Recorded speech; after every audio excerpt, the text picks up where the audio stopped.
Hello everyone, welcome to Path Creator Academy. Path Creator Academy पर आपका स्वागत है। आज हम रीजनिंग का पार्ट नंबर 3 डिस्कस करने वाले हैं, जिसके अंदर हम 14 दिसंबर 2017 जो शिफ्ट 1 में क्वेश्चन पूछे गए थे उसका पार्ट नंबर बी है। पार्ट ए में जिसमें 20 क्वेश्चन ऑलरेडी डिस्कस किए जा चुके हैं और जो रिमेनिंग 20 क्वेश्चन है इस पार्ट में डिस्कस किए जाने वाले हैं कि आज हम करने वाले हैं। ठीक है, नाउ ये जो रिटर्न एग्जाम होता है उसकी पूरी स्कीम है। रिटर्न एग्जाम 400 अंकों का होता है, 400 नंबर का होता है, जिसमें 160 क्वेश्चन आते हैं। प्रत्येक क्वेश्चन 2.5 नंबर का रहता है और 2 घंटे का समय रहता है। ठीक है ना। क्वेश्चन नंबर फर्स्ट देखिए। क्वेश्चन नंबर फर्स्ट क्या कहता है, 101। देखिए 81 से लेके रीजनिंग रीजनिंग में 81 से लेके जो 100 तक ऑलरेडी हम पार्ट नंबर 2 के अंदर डिस्कस कर चुके हैं। ठीक है, अब 100 तक और अभी हम 101 से लेके 120 तक हम डिस्कस करने वाले हैं इस पार्ट के अंदर। ठीक है, उस विकल्प का चयन करें जो दूसरों से अलग है। ठीक है, Indian Overseas Bank, United bank of India, भारतीय स्टेट बैंक और बैंक ऑफ बड़ौदा। देखिए तो इनमें स्टेट भारतीय स्टेट बैंक जो है ना वो एक सरकारी बैंक है। ठीक है, और ये बाकी राष्ट्रीयकृत किए गए बैंक हैं, 1 2 3, Indian Overseas Bank, United Bank और बैंक ऑफ बड़ौदा। इसलिए State Bank of India, State Bank अलग है। ठीक है, option number C correct answer हो जाएगा। ठीक है, नाउ क्वेश्चन नंबर 102 देखिए। निम्नलिखित प्रश्न में 4 निष्कर्षों 1 2 3 4 से पहले 4 कथन दिए गए हैं। निष्कर्षों को पढ़ें और तय करें कि कौन से निष्कर्ष तार्किक तौर पर वक्तव्य का अनुसरण करते हैं। ठीक है, तो स्टेटमेंट ये है, कथन ये है और निष्कर्ष ये देख के रखें। तो पहला कथन देखते हैं, उसी हिसाब से अपन निष्कर्ष को निकालेंगे। पहला कथन क्या है, सारे छात्र इंजीनियर। ये हो गए स्टूडेंट, छात्र। तो थोड़ा सा बड़ा बनाते हैं, ये हो गए छात्र। ठीक है, ये छात्र, सारे के सारे छात्र क्या हैं, सारे छात्र जो हैं वो क्या है, इंजीनियर हैं। ठीक है, जितने भी छात्र हैं वो सारे के सारे छात्र क्या हैं, इंजीनियर। ठीक है, ये हो गए इंजीनियर। ठीक है, कुछ इंजीनियर वैज्ञानिक हैं। तो कुछ इंजीनियर का पार्ट ले लो, वो क्या है, वैज्ञानिक। क्या है, वैज्ञानिक। तो ये हो गए वैज्ञानिक। ठीक है, और कुछ वैज्ञानिक विवाहित हैं। इनमें से कुछ वैज्ञानिक क्या है, विवाहित। ये होगा विवाहित, विवाहित। ठीक है, और कोई विवाहित विधुर नहीं। तो विवाहित और विधुर में कोई संबंध नहीं है, ये विवाहित हैं और ये विधुर हैं। ठीक है, विधुर। ठीक है, इनमें कोई संबंध नहीं है, मतलब एकदम क्रॉस। ठीक है, अब निष्कर्ष देख लेते हैं। निष्कर्ष पहला क्या कहता है, निष्कर्ष पहला कहता है कुछ छात्र वैज्ञानिक हैं। ये हैं छात्र और ये हैं वैज्ञानिक। कुछ संबंध है छात्र वैज्ञानिक में, तो कहां से फॉलो करेगा, नहीं है। दूसरा देखिए, कुछ इंजीनियर विवाहित हैं। ये इंजीनियर हैं और ये विवाहित है, कुछ संबंध है विवाहित इंजीनियर में, नहीं, तो कहां से फॉलो करेगा। ठीक है, ऑप्शन नंबर 3 देखिए, कुछ वैज्ञानिक विधुर नहीं है। ये वैज्ञानिक हैं और सॉरी, ये वैज्ञानिक हैं और ये विधुर हैं। कुछ वैज्ञानिक विधुर नहीं है, हाँ बिल्कुल नहीं है, तो ये तो फॉलो करेगा। ठीक है, और कुछ विधुर वैज्ञानिक नहीं है। कुछ वैज्ञानिक विधुर नहीं है, ये वैज्ञानिक थे, विधुर नहीं है, बिल्कुल सही बात है, नहीं है। और कुछ विधुर वैज्ञानिक नहीं है, कुछ विधुर वैज्ञानिक नहीं है, ये भी सही बात है, ये भी सही बात है। लेकिन देखिए कुछ वैज्ञानिक विधुर नहीं है और साथ में विधुर वैज्ञानिक नहीं है, ये स्टेटमेंट रिपीट हो रहा है। तो ये तीसरा चौथा कहां से होगा, अगर ये होगा तो फिर ये नहीं होगा। क्वेश्चन नंबर 4 है, अगर कुछ विधुर वैज्ञानिक नहीं होंगे तो कुछ विधुर वैज्ञानिक नहीं होंगे, कोई सा एक होगा। ठीक है, तो क्वेश्चन ऑप्शन चौथा वैसे दिया भी नहीं है, देखिए कहीं पे ऑप्शन मतलब स्टेटमेंट 4 करेक्ट दिया भी नहीं है, तो ये हो जाएगा गलत। फिर अगर कुछ वैज्ञानिक विधुर नहीं है तो ये तो सही बात है, नहीं है। और फिर ये भी बोल रहे हैं कि कुछ विधुर वैज्ञानिक नहीं है। ठीक है, तो ये तो गलत हो जाएगा। ठीक है, तो ऑप्शन नंबर 3 एकदम करेक्ट आंसर हो जाएगा। केवल निष्कर्ष थर्ड निकल रहा है। ठीक है, नाउ क्वेश्चन नंबर 103 देखिए।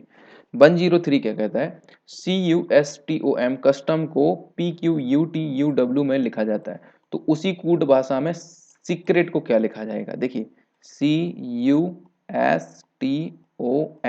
इस तरीके से लिखा है, तो इसको क्या लिखा गया है, P Q U T W और F ऐसा लिखा गया है।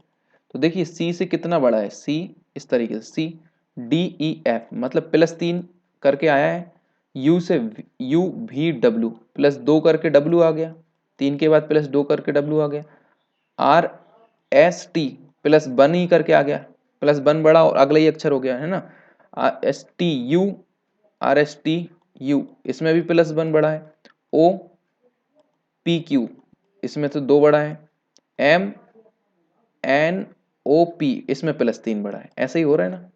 तो इसी तरीके से हमको सीक्रेट का लिख देना। तो देखिए S से +3 बड़ा हो गया, S से R S S T U V तो लास्ट का अक्षर तो भी आएगा, तो D तो डिलीट हो गया, ठीक है।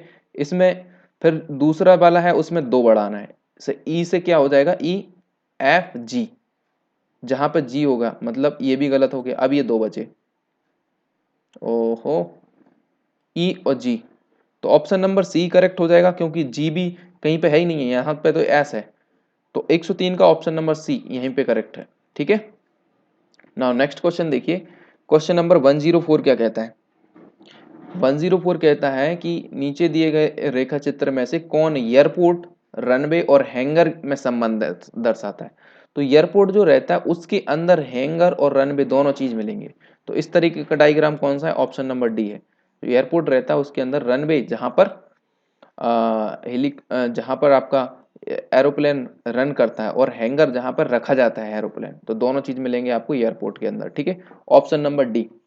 नाउ क्वेश्चन नंबर 105 देखिए क्या कहता है, निम्नलिखित श्रृंखला में प्रश्न चिन्ह के स्थान पर क्या आएगा, प्रश्न चिन्ह यहाँ पर कौन सी चीज आने वाली है, ठीक है। तो यहाँ पे 1 लिखा है, 1 लिखा है और ये 8 लिखा है, 8 से पता चल रहा है ये किसी चीज का क्यूब है ना, 216 भी 6 का क्यूब होता है, और यहाँ पे पूछा है क्या आएगा, ठीक है। तो अगर इसको 1 का क्यूब मान लें, हाँ मान सकते हैं बिल्कुल, इसको भी 1 का क्यूब मान लें। देखिए घटाने बढ़ाने से तो हो नहीं रहा, क्योंकि +7 करोगे ये 226, 8 से कितना ज्यादा है, तो जब भी दुगना तिगना 5 गुना कितना ज्यादा ज्यादा हो रहा है, तो इसका मतलब है यहाँ पर वर्ग का कॉन्सेप्ट या क्यूब का कॉन्सेप्ट लगेगा, तो वही हम देख रहे हैं, ठीक है। पहले घटाने बढ़ाने से, तो शुरुआत तो हम घटाने बढ़ाने और गुणा भाग से भी करते हैं, ठीक है, सबसे पहले घटाने से, फिर प्लस करने से, फिर गुणा से, फिर भाग से, लेकिन ये चारों चीज जब फेल हो जाते हैं तो हम स्क्वायर वाली चीजें देखते हैं और क्यूब वाली चीजें देखते हैं, या तो स्क्वायर हो रहा होगा कोई चीज का या क्यूब हो रहा होगा। तो यहाँ पे ये सारी चीजें फेल हो रही हैं, क्योंकि जोड़ना घटाना कुछ भी नहीं हो रहा, ठीक है। तो अब हम स्क्वायर और क्यूब पे जा रहे हैं, तो 2 का पावर 3, और यहाँ पर हो रहा है 2 के बाद 2 दूना 4, 4 दूना 8, 2 दूना 4, 4 दूना 8, 2 की पावर 3 हो गया। 2 के बाद ये कितना है, 6 का पावर कितना होगा, 6, 6 दूना 12, 6, हाँ 6 का पावर 3। तो देखो इस तरीके से बन रही है सीरीज, ठीक है।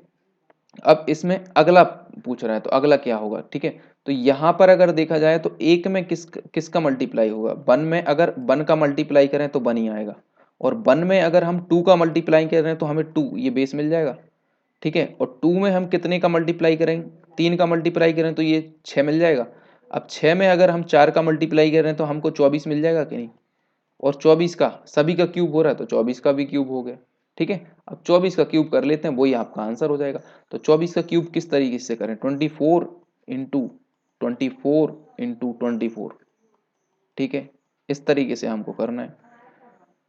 तो कैसे सॉल्व करेंगे, देखिए 24 का आधा कर दें और 48, 24 दूना 48, इधर 12 कर दें, तो कैसे सॉल्व हो गया, बर्चिंग 72, 12 7 84, 12 8 96, 96 9 6, तो इधर हो जाएगा 6 और इधर हो जाएगा 12 चौके 48 और 9 58 57, ये हो गया आपका 576 इंटू, और ये हो जाएगा आपका 24। तो इसको भी आप डबल कर सकते हैं, कैसे, 576 का डबल कर दो 1000, और या फिर सॉरी 576 इंटू 24 करना है, ठीक है, 576 इंटू 24 करना है। तो या तो 576 इंटू 24 कर दो, या फिर 576 का डबल करके इधर 12 कर दो। तो 576 का डबल कितना होगा, 76 का डबल देख लेते हैं पहले, 76 का डबल यानी 70 दूनी 104, 6 दूनी 12 की 2, हाथ के 1, 7 दूनी 14 और 1 15, 152, 1000 और 152 मतलब 1152 हो जाएंगे, ये 1152 इंटू 12 कर दीजिए, वही आंसर हो जाएगा। 12 दूनी 24 की 4, हाथ के 2, और 12 पंचे 60 और 2 62 की 2, इतना देख लीजिए 2 डिजिट कहाँ पर आ रहा है, 2 डिजिट यहीं पे मैच कर रहा है और कहीं पे मैच नहीं। ऑप्शन नंबर सी आपका करेक्ट आंसर हो जाएगा। ठीक है ना। क्वेश्चन नंबर 106 देखिए, संध्या प्रवीण से पूर्व की ओर है, जो दिव्या से दक्षिण पश्चिम की ओर है, जो विजय से उत्तर पूर्व की ओर है, विजय दक्षिण से विजय दिव्या से दक्षिण पश्चिम की ओर है, और प्रवीण से दक्षिण की ओर है। विजय के संदर्भ में संध्या किस दिशा में है, ये पूछा है। तो शुरू से पढ़िए इस क्वेश्चन को। संध्या प्रवीण से पूर्व की ओर है, जो संध्या है वो प्रवीण से पूर्व की ओर है। इधर मत बनाइए, एक काम कर, संध्या को इधर बनाइए। प्रवीण से पूर्व की ओर है ये, क्योंकि ये प्रवीण हो जाएगा, ये प्रवीण मान लेते हैं। इसका ईस्ट कौन रहेगा, इसका ईस्ट यही रहेगा, तो इसी की तरफ तो है पूर्व की ओर, कौन है, संध्या। अब जो दिव्या से दक्षिण पश्चिम की ओर है, जो किसके लिए आया यहाँ पर, ये सेकंड के लिए। प्रवीण दिव्या से दक्षिण पश्चिम की ओर है, जो दिव्या से दक्षिण पश्चिम की ओर, तो दक्षिण पश्चिम, तो तुम्हारी दिव्या हो जाएगी इधर, डी फॉर दिव्या। क्यों, क्योंकि इसका दक्षिण पश्चिम कौन है, ये, तो इसी तरफ तो ये प्रवीण है। ठीक है, दक्षिण पश्चिम यही हुआ ना इसका, पश्चिम की ओर है। जो विजय से उत्तर पूर्व की ओर है, अब जो मतलब दिव्या, दिव्या जो है ना, दिव्या जो है ना विजय के उत्तर, विजय से उत्तर पूर्व में है, विजय से उत्तर पूर्व में है। उत्तर पूर्व मतलब ये और ये, तो विजय हम इधर बना सकते हैं इस तरीके से, ये विजय बना देते हैं, इसके उत्तर पूर्व में ये आपकी दिव्या हो गई। ठीक है, और प्रवीण से दक्षिण की ओर है, और प्रवीण से दक्षिण की ओर है, तो विजय प्रवीण से अभी दक्षिण की थोड़ी और, अभी तो ये विजय प्रवीण से तो ये आपका उत्तर की ओर आ रहा है, दक्षिण की ओर आना है, तो इधर से हटाओ इसे और इधर बना दो। देखिए, तो ये जो विजय है प्रवीण से तो दक्षिण की ओर आ गया, जो विजय उत्तर पूर्व की ओर है, विजय दिव्या से दक्षिण पश्चिम की ओर है, दिव्या से दक्षिण पश्चिम की ओर हो गया, और विजय से और प्रवीण से दक्षिण की ओर हो गया, और प्रवीण से दक्षिण की ओर हो गया। ठीक है, यहां तक हो गया पूरा सवाल। अब विजय के संदर्भ में संध्या किस दिशा में है, विजय ये है, इसके संदर्भ में संध्या किस दिशा में है, तो संध्या की डायरेक्शन तो ये है। अगर विजय का ये हो गया ईस्ट डायरेक्शन, ठीक है, और ये कौन सी डायरेक्शन हो गई, ईस्ट, नॉर्थ ईस्ट, कहाँ हो जाएगी, नॉर्थ ईस्ट, मतलब ऑप्शन नंबर सी एकदम करेक्ट आंसर हो जाएगा। ठीक है, नाउ नेक्स्ट क्वेश्चन देखते हैं। आई होप आपको ये 106 वाला क्वेश्चन समझ आया होगा। क्वेश्चन नंबर 107 देखिए, निम्नलिखित प्रश्न में दो निष्कर्ष 1 और सेकंड से पहले 3 कथन दिए गए हैं। निष्कर्ष 2 दिए हैं और उनसे पहले 3 कथन दिए हैं। निष्कर्ष को पढ़ें और तय करें कि कौन से निष्कर्ष तार्किक तौर पर कथन का अनुसरण करते हैं। ठीक है, कथन क्या देके रखा है, देखिए कथन देके रखा है पहला, सारे धान चावल हैं, तो ये धान बना दो। ये सारे के सारे जो धान हैं वो क्या है, चावल हैं, तो ये सारे के सारे धान क्या है, चावल। ठीक है, ये होगा चावल। ठीक है, और कुछ चावल गेहूं है, तो कुछ चावल हमने बना दिए गेहूं। ठीक है, ये गेहूं शॉर्ट फॉर्म, और कुछ गेहूं वस्तु हैं, कुछ गेहूं बना दिए वस्तु, ये हो गई वस्तु, कुछ गेहूं वस्तु हैं। अब निष्कर्ष निकालना है। पहला निष्कर्ष देखिए, निष्कर्ष पहला क्या निकाल रहा है कि कुछ वस्तु गेहूं है, ये हो गई वस्तु और ये होगा गेहूं, तो पहला तो एकदम निकल रहा है, ये गेहूं कुछ गेहूं वस्तु है, मतलब ये बीच वाला पार्ट है कि नहीं। और तमाम वस्तु, तमाम मतलब सभी वस्तुएं, वस्तुओं के चावल होने की संभावना है, जितनी जितनी ये वस्तु हैं ये चावल होने की संभावना है, ये चावल के अंदर आ सकती हैं। तो चावल के अंदर रख कर देख लो। चावल के अंदर रखने के बाद ये पता होना चाहिए, कोई भी कथन है ना वॉयलेशन नहीं होना चाहिए। सारे धान चावल हैं, सारे धान चावल हो रहे हैं, कुछ चावल गेहूं है, कुछ चावल गेहूं हो रहे हैं, बिल्कुल ठीक है, और कुछ चावल गेहूं हो रहे हैं, और कुछ गेहूं वस्तु हो रहे हैं, कुछ गेहूं वस्तु हो रहे हैं। तो कोई भी कथन स्टेटमेंट का वॉयलेशन नहीं हो रहा, इसलिए ये पॉसिबल है। पॉसिबल तब नहीं होता अगर कोई से भी कथन का वॉयलेशन होता है ना, तब पॉसिबल नहीं होता, तो दोनों पॉसिबल है। ठीक है, तो निष्कर्ष 1 और सेकंड दोनों अनुसरण कर रहे हैं, ऑप्शन नंबर सी एकदम करेक्ट आंसर हो जाएगा। ठीक है ना, क्वेश्चन नंबर 108 देखिए, L M N O P R 6 मित्र हैं, एम बड़ा है एल से, और एन से, पी बड़ा है और एम बड़ा है एल से और एन बड़ा है पी से, एम से लेकिन केवल ओ से छोटा है, एम से लेकिन केवल ओ से छोटा है, एन से आर छोटा है, एन से, एल केवल दो लोगों से बड़ा है, उनमें से चौथा सबसे छोटा व्यक्ति कौन है, ठीक है, ये बताना है। तो अपने पास कितने व्यक्ति हैं, 1 2 3 4 5 6, 6 मित्र हैं, कितने हैं, 6 मित्र।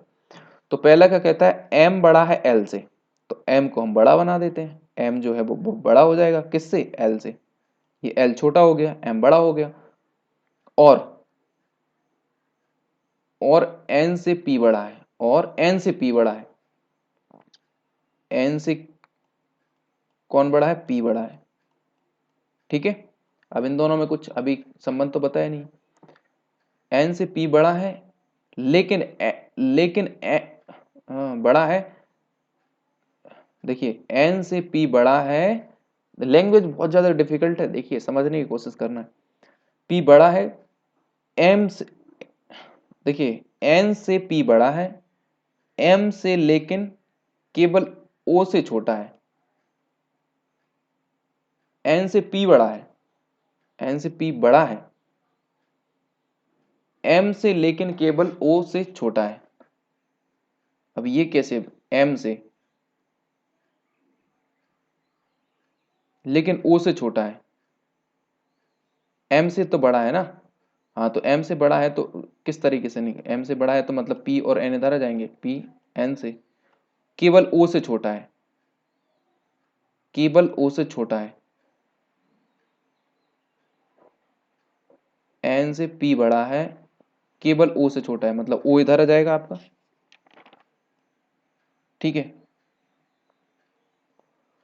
एल केवल दो लोगों से बड़ा है, एल जो है ना वो केवल दो लोगों से बड़ा है, तो एल केवल दो लोगों से बड़ा है, नहीं ये तो नहीं बन रहा अभी, देखिए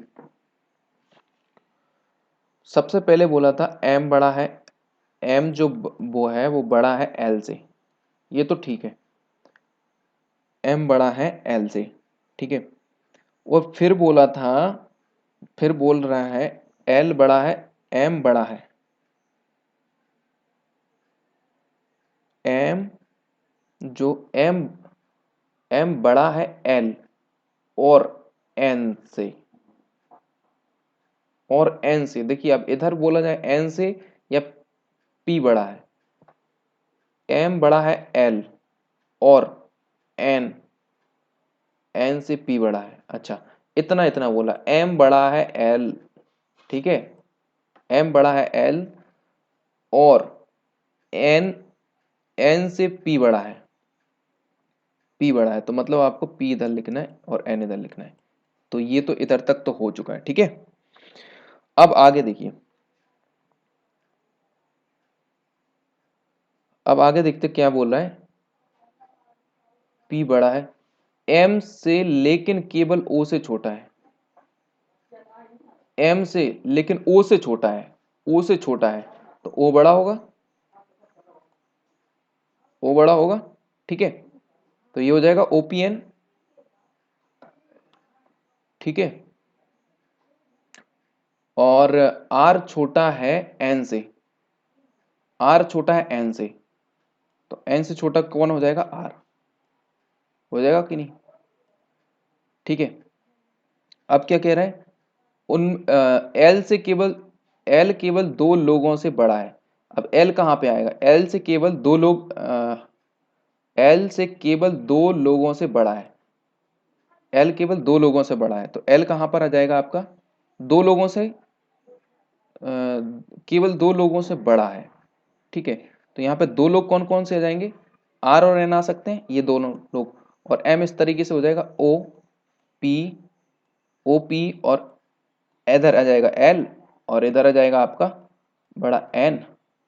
अब एल इधर आ, रुकिए, ओ पी और फिर एम आएगा ना, फिर आएगा एल और फिर आएगा एन और फिर आ जाएगा आपका आर, दो लोगों से, दो लोगों से बड़ा हो गया एल,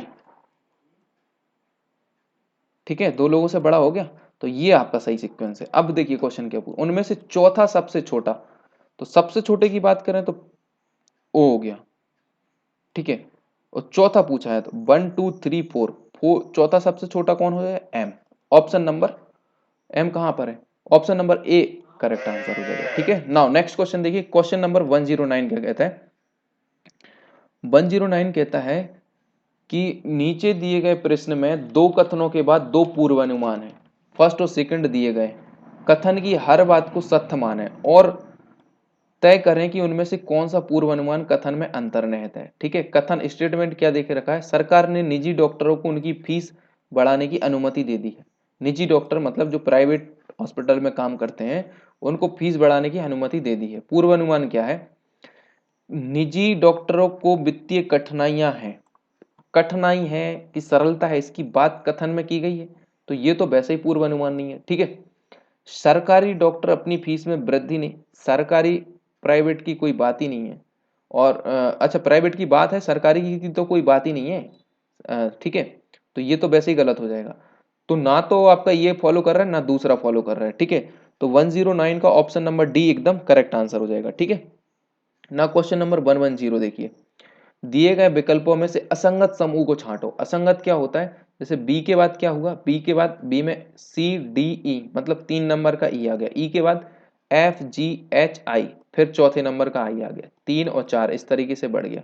जी के बाद देखिए जी एच आई जे, इधर 3 बढ़ा पहले, फिर जे के बाद के एल एम एन, जे के एल एम एन, फिर 4 बढ़ गया। ठीक है, फिर इधर देखिए ओ पी क्यू, इधर देखिए पहले आर एस टी यू भी प्लस 3 बढ़ा, भी से यू भी डब्ल्यू एक्स बाय जेड, फिर 4 बढ़ गया। ओके ठीक है, ये यहाँ पर तो एकदम फॉलो कर रहे हैं सारे रूल्स, लेकिन ओ के बाद पी क्यू यहाँ पे केवल 2 ही बढ़ा, Q R S T you इधर 4 बढ़ा, तो देखिए यहाँ पे 3 बढ़ना थी ना, यहाँ पे केवल 2 बढ़ रहा है, तो ये ऑप्शन नंबर डी ऐसा है जो असंगत है। ठीक है, और बाकी सारे एक से हैं।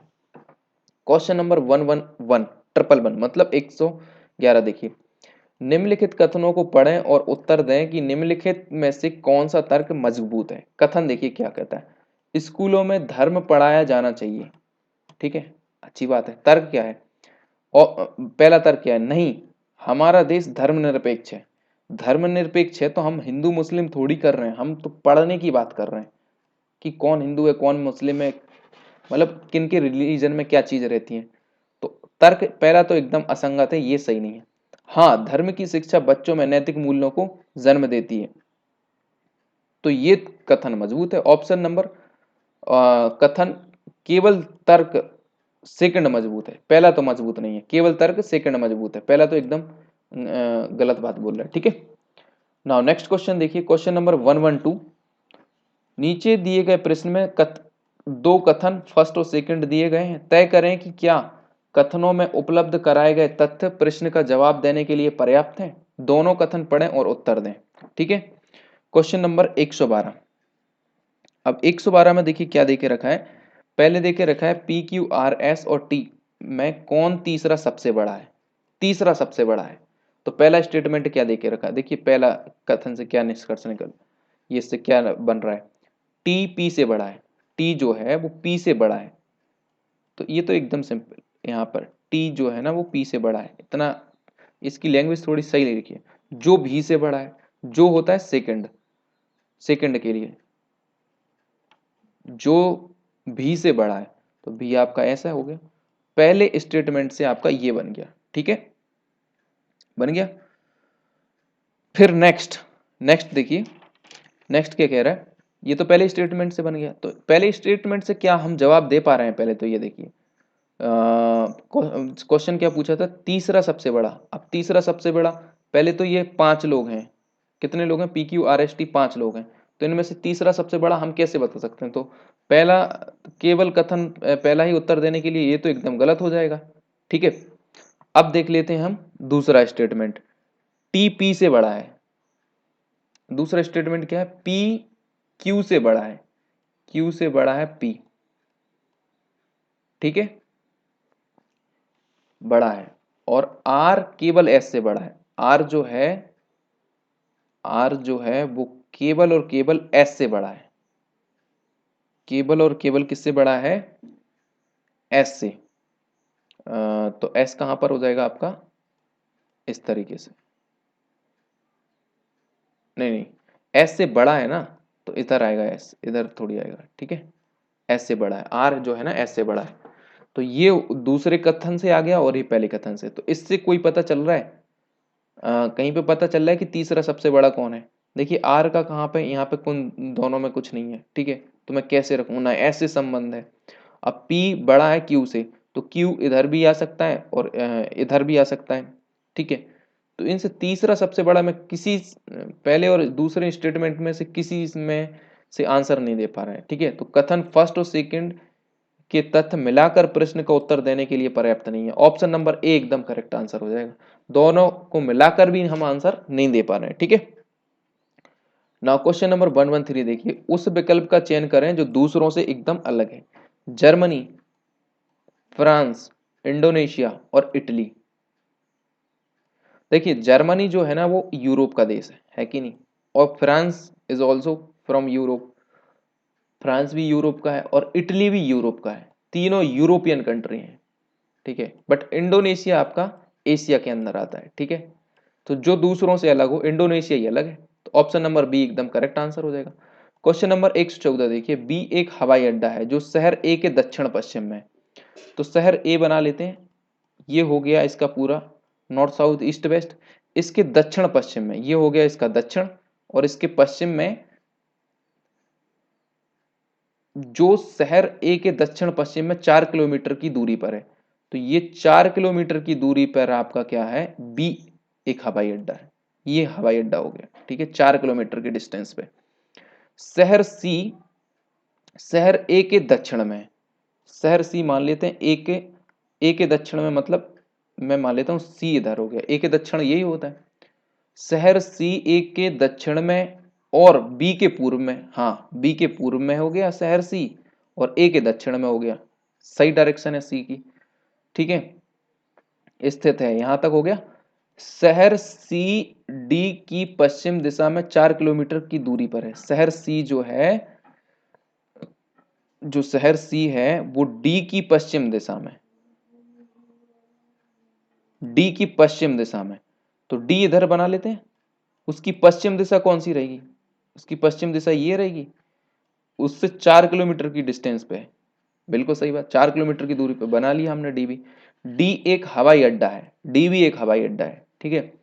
जो शहर ई के दक्षिण में 4 किलोमीटर है, ई के दक्षिण में 4 किलोमीटर है, तो ई कहीं यहाँ कहीं होगा, यहाँ पे कहीं होगा, उस उससे 4 किलोमीटर की डिस्टेंस पे है, तो ये 4 किलोमीटर हो गया। ई इधर कहीं होगा, इधर इधर ऊपर या नीचे, ठीक है। अब हमें ये बताना है कि शहर ए के संदर्भ में शहर ई किस दिशा में, ए के संदर्भ में ई किस दिशा में। तो देखिए ये 4 किलोमीटर है, ये 4 किलोमीटर है, तो ये भी 4 होगा, ठीक है, ये 4 है, ये 4 है, ये 4 है, तो ये भी 4 होगा और ये भी 4 होगा, ठीक है। लेकिन ए के डायरेक्शन में हमको ये बताना है, तो ए के डायरेक्शन में देखिए ये जो 4 है, ये जो, हाँ सॉरी, ये जो 4 है ना, ये पता नहीं अभी कहाँ पर है, ये तो 4 फिक्स है। तो देखिए अगर ए से लेके बी तक ये आपकी 4 है, तो अगर इसकी सीधी लाइन है ना, तो ये तो कुछ ना कुछ तो ज्यादा होगी, ठीक है, ठीक है, कुछ ना कुछ तो ज्यादा होगी ये, ठीक है, ज्यादा होगी तो मतलब अगर 4 निकालेंगे, अगर ये 5.4 कुछ भी तो ज्यादा होगी है ना, क्योंकि ये जो लंब है ना वो हमेशा कर्ण से है ना ज्यादा रहता है, कम रहता है। अगर कर्ण 4 है तो ये तो कम होगा ना, 3 पॉइंट समथिंग, ठीक है ना, 3 पॉइंट, और 4 करेंगे तो ये तो 4 से ज्यादा हो रही ना। देखो ये कर्ण 4 है, कर्ण जो 4 है उससे हमेशा ये छोटा रहता है लंब, मतलब 3 पॉइंट समथिंग रहेगा, ठीक है। तो ये तो 4 है ना हमारी, तो 4 तो ज्यादा हो जाएगी यहाँ से, तो ये 4 इधर पहुंच गया ई, मतलब ई। अब ए के संदर्भ में हमको ई की डायरेक्शन बनाना है, तो ए हमारा ये है, ए के संदर्भ में ई की डायरेक्शन कौन हो गई, ये तो तुम्हारा ईस्ट हुआ और ये हुआ नॉर्थ, तो ए की डायरेक्शन कौन सी हो गई, नॉर्थ ईस्ट। नॉर्थ ईस्ट मतलब उत्तर पूर्व हो गई। ऑप्शन नंबर सी एकदम करेक्ट आंसर हो जाएगा। ठीक है, ना क्वेश्चन नंबर 115, एक क्वेश्चन इन बिंदुओं जैसा आता है, तो इन बिंदुओं को जिस तरीके से ये फॉलो कर रही है रूल्स, उन्हीं उसी के अनुरूप हमको इन चार में से बताना है। जैसे इस बिंदु की बात करें तो देखिए ये तीनों में कॉमन है कि नहीं, सर्किल में, ट्रायंगल में, और ये 1 2 3 4 5 शेप में दिया है पेंटागन टाइप का इसमें। ठीक है, और एक बिंदु ये है जो कि पेंटागन और ट्रायंगल में कॉमन है। तो हम ऐसी कोई सी बिंदु रख सकते हैं कि जो इस तरीके से बन जाए। अगर हमने एक बिंदु यहाँ पे रख दी तो ये तो बिल्कुल फॉलो कर रही है जो तीनों में कॉमन है, बिल्कुल तीनों में कॉमन। अब हमको दूसरी बिंदु रखना है जो ट्रायंगल और पेंटागन में कॉमन हो, तो ट्रायंगल और पेंटागन में कहीं पे और स्पेस बची नहीं रहे जहां पे हम बिंदु रखें, तो ये तो हो जाएगा रिजेक्ट। ठीक है, अब इसकी बात कर लेते हैं। इसमें तीनों में कॉमन कुछ ही नहीं आ रहा, इसमें तीनों में कॉमन हाँ आ रहा है। ये पेंटागन हो गया, ये ट्रायंगल हो गया, ये सर्किल हो गया, तो एक बिंदु हम इधर रख देंगे जो हमारी पहली बिंदु थी, ये कॉमन आ जाएगी। दूसरी बिंदु पेंटागन और ट्रायंगल में चाहिए, पेंटागन और ट्रायंगल, ये पेंटागन है और ये ट्रायंगल है, लेकिन वो सर्किल के अंदर भी आ रहा है। ये पेंटागन और ट्रायंगल तो ये सर्किल, तो ये भी गलत हो जाएगा। अब एक ही ऑप्शन बता है तो ये देख लेते हैं। एक बिंदु ऐसी रखना है तो जो सभी में कॉमन आए, तो हम इधर रख देते हैं। ठीक है, और दूसरी बिंदु इधर रख देते हैं जो ट्रायंगल और पेंटागन में कॉमन है, इसमें रखा जा रहा है, तो ऑप्शन नंबर सी एकदम करेक्ट आंसर हो जाएगा। ठीक है ना, क्वेश्चन नंबर 116 देखिए, नीचे दिए गए प्रश्न में दो कथनों के बाद दो पूर्व अनुमान, पहला और दूसरा दिए गए हैं, कथन को हर बात को सत्य माने और तय करें कि उनमें से कौन सा पूर्व अनुमान कथन में अंतर्निहित है। ठीक है, कथन की हर बात को हमको सही मानना है। जैसे कथन ने क्या बोला है कि भारतीय नौकरशाह दुनिया में सबसे कम कुशल है। ठीक है, पहले ही कथन, पूर्वानुमान क्या लगाया जा सकता है कि पिछले कुछ वर्षों में नौकरशाही के कार्य निष्पादन की गुणवत्ता में गिरावट आई है। ठीक है, तो क्या ये पूर्वानुमान सही है, अंतर्निहित है कि नहीं, वो बताना है। ठीक है, दूसरा ये कि भारतीय लोक सेवकों को विश्व का बेहतरीन काम टालने वाला बनाया जाता है। तो ये कथन से कहां से कोरिलेट हो रहा है काम टालने वाला, तो ये तो गलत है। अब ये पहला देखिए, पिछले कुछ वर्षों में नौकरशाही के कार्य निष्पादन की गुणवत्ता में गिरावट आई है, तो पिछले कुछ दिनों से गिरावट आई है। अगर भारतीय नौकरशाही दुनिया के सबसे कम कार्य कुशल होते तो हमेशा ही गिरावट रहना चाहिए थी, फिर काम कुशल तो नहीं है। मतलब कुछ दिनों में गुणवत्ता में गिरावट आई है काम की गुणवत्ता में, तो मतलब कुछ और भी तो खामी हो सकती है, ये थोड़ी है कि वो कुशल है, तो ये भी एकदम गलत है। तो पूर्व अनुमान पहला और दूसरा कोई सा भी अंतर नहीं तो नहीं है, तो पूर्व अनुमान 1 और 2 दोनों में से कोई भी अंतर नहीं तो नहीं है, ऑप्शन नंबर बी एकदम करेक्ट आंसर हो जाएगा। ठीक है ना, क्वेश्चन नंबर 117, दिए गए विकल्पों में से असंगत अक्षरों का समूह ज्ञात करना। असंगत वही जिस तरीके से एक असंगत पहले भी हो चुका है ये क्वेश्चन। देखिए पी से क्यू आर एस टी मतलब चौथा अक्षर है ना, are S T you we W x फिर चौथा। ठीक है, यू वी डब्ल्यू एक्स इधर दूसरा, V W X X by Z ये प्लस दूसरा, आर एस टी यू भी प्लस तीसरा, भी डब्ल्यू एक्स बाय प्लस तीसरा, इधर चौथे चौथे, इधर दूसरे दूसरे, इधर तीसरे तीसरे, M N O P Q R इधर चौथा, आर से एस टी यू भी डब्ल्यू ये पांचवा। तो देखिए ये असंगत हो गया कि नहीं, जब इधर चार चार जोड़ के आ रहा है, इधर दो दो जोड़ के आ रहा है, इधर तीन तीन जोड़ के आ रहा है, तो इधर भी चार चार या पांच पांच होने थे, इधर चार इधर पांच, तो ये असंगत है। Option number A, option number A आपका सही आंसर हो जाएगा। ठीक है ना, क्वेश्चन नंबर 118 देखिए, नीचे दिए गए प्रश्नों में दो कथन, कथन 1 और कथन 2 शामिल हैं, तय करें कि क्या कथनों में उपलब्ध कराए गए तथ्य प्रश्न का जवाब देने के लिए पर्याप्त हैं, या दोनों वक्तव्य पढ़ें और उत्तर दें। ठीक है, तो सूर्य सूर्य की जन्म तिथि क्या है, पहला स्टेटमेंट कह रहे हैं सूर्य के पिता की याददाश्त के अनुसार सूर्य का जन्म दिन 16 के बाद एवं 25 से पहले, तो हम बना लेते हैं 16 के बाद 17 18 19 20 21 22 23 24 और 25 के पहले, ये पहले स्टेटमेंट से बता रहा है कि इसके बीच में कहीं उनका उसका जन्म हुआ सूर्य का। लेकिन सूर्य की माँ को क्या याद है, सूर्य की माँ की याददाश्त के अनुसार उसका जन्मदिन 22 के बाद, तो चलो और पास में आ गए 22 के बाद, लेकिन 26 से पहले, लेकिन 26 तो 25 के बाद ही आएगा। तो 22 और 25, 22, 23, 24, 25, मतलब इनके बीच में कहीं पे जन्म हो रहा है उसका, ठीक है, पहले है। तो सूर्या की जन्म तिथि क्या है? तो जन्म तिथि कहाँ डिसाइड हो रही है? ये तो बहुत सारी तिथि आ रही है, 1 2 3 4। कथन फर्स्ट और कथन सेकंड के तथ्य मिलकर प्रश्न का उत्तर देने के लिए पर्याप्त नहीं है। बिल्कुल सही बात है, पर्याप्त नहीं है, कहाँ इनसे आंसर मिल रहा है? तो 118 का ऑप्शन नंबर ए करेक्ट हो जाएगा, ठीक है। नाउ क्वेश्चन नंबर 119 देखिए, निम्नलिखित श्रृंखला में प्रश्न चिन्ह के स्थान पर क्या आएगा? तो हमारा तो वही तरीका है, पहले हम प्लस माइनस गुणा भाग इन तरीकों से देखेंगे। अगर ये तरीके काम नहीं करते तो हम फिर क्या बोलते हैं, वर्ग मतलब स्क्वायर और क्यूब वाले तरीके अपनाएंगे। अगर ये भी काम नहीं करता तो फिर हम वर्ग और क्यूब के साथ प्लस माइनस अपनाएंगे, ठीक है, मतलब स्क्वायर और क्यूब के साथ प्लस माइनस अपनाएंगे, ठीक है, प्लस माइनस। तो ये 3 तरीके से मेथड पे काम करते हैं, पहला, दूसरा और तीसरा।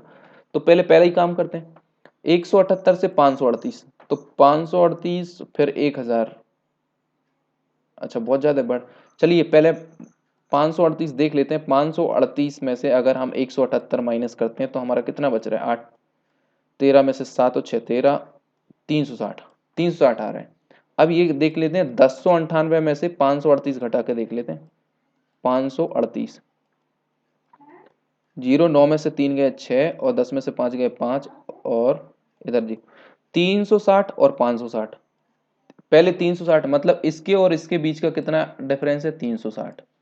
फिर इसके और इसके बीच में है 560, फिर इसके और इसके बीच में 500 और 300 200 500 500 200 760 का डिफरेंस होना चाहिए। मतलब 760 आप इसमें जोड़ दो तो आंसर आ जाएगा। 0 8 9 6 15 की 5 हाथ की 1 7 और 1 8 और 1 1858।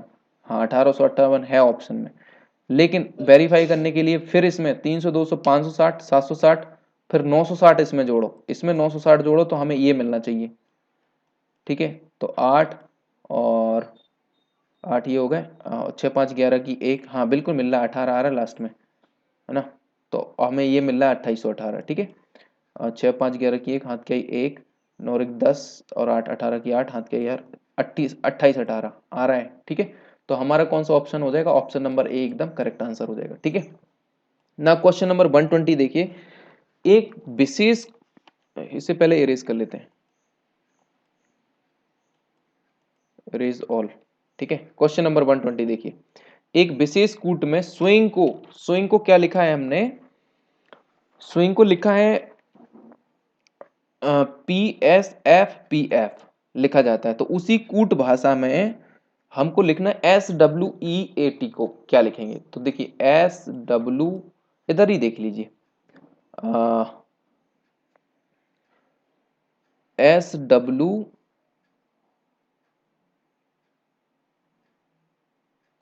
SWING इस तरीके से लिखा है। इसको हमने लिख दिया PSPSFFPF।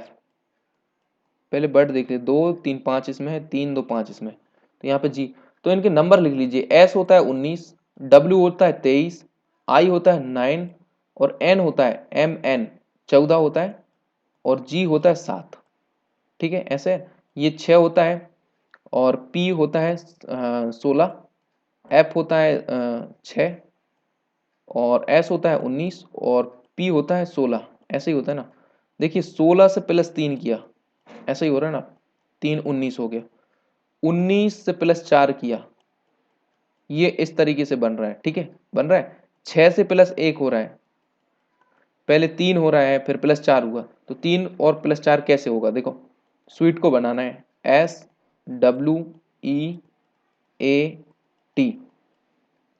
तो प्लस तीसरे पे स्वीट आना चाहिए, तो P से PQRS, तो मतलब P तो पहला वर्ड आ ही रहा है ना। प्लस 3 हुआ प्लस 4 हुआ, ठीक है, और इसके बाद है E आया है। तो देखिए ऑप्शन सॉरी, फिर दूसरा जो हुआ था वो प्लस 4 करके हुआ था, प्लस 4 पे W आना चाहिए, ठीक है। तो प्लस 4 में W कैसे आएगा? A B C D E, ये तो नहीं आएगा।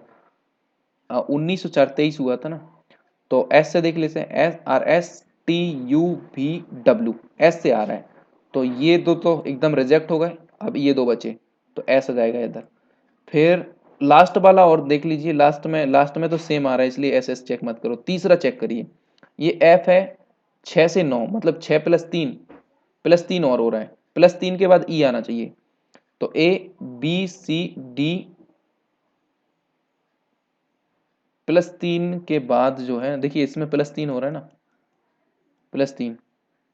+3 के बाद आई आया है उधर, तो इसके +3 के बाद ई आना चाहिए, तो BCDE, बी होना था इधर, तो ये भी हो जाएगा गलत।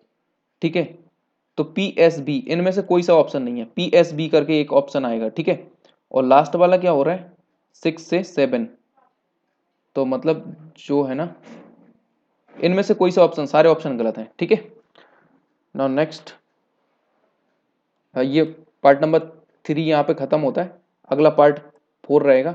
ठीक है, थैंक्स फॉर वॉचिंग। नाउ मिलते हैं पार्ट नंबर 4 के अंदर।